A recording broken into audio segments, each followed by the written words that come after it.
An additional $16 billion worth of import tariffs kicked in both ways between China and the United States, with seemingly no end in sight, as the latest round of trade talks concluded with little progress. An academic believes these trade tensions will not last long and that the two countries will eventually compromise. Professor Xiong Yu, who is also with a firm that specializes in China-Europe cross-border technology transfer, also thinks China will win the battle because it has more alliances. UK, like China, and Korea want to work with China. As you can see today, we have so many companies from Korea. Even Japan with China, they want the market. They want to explore the opportunity of collaboration not only in market but also in technology.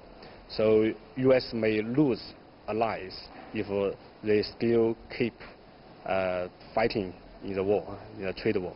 One of the world's biggest smartphone makers, China's Huawei Technologies, expects the broader trade war to impact its market footprint.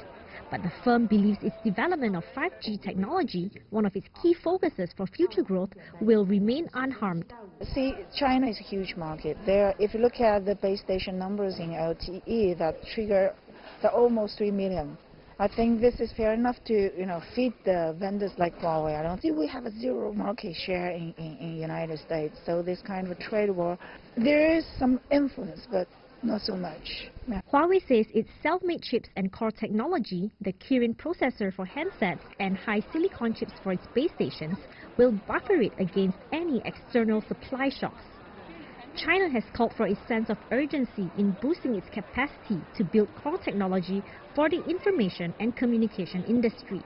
The country aims to have smartphones using homemade chips account for 40% of the local market by 2025. Professor Xiong Yu believes China is able to achieve this goal, but notes that it's not critical. He's also of the view that China does not need to master every single technology. So even UK, France, US do not have every single technology. We can collaborate. If somebody else can do it better at this moment, we can save the money, and we invent something even better, something that does not exist. So we are need of that technology. Then we in exchange, okay? So we respect each other's invention. So in this way, I feel that China can even be more competitive. The consensus from the ICT industry is clear. Cooperation is the way forward, not tariffs.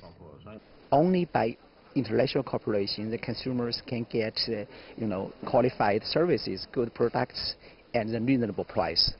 If you leave tariffs. Meanwhile, some experts also say that China's continued opening up of its markets is the way forward in what looks like becoming a long drawn-out trade battle. Wei Lin Tang, CGTN, Chongqing.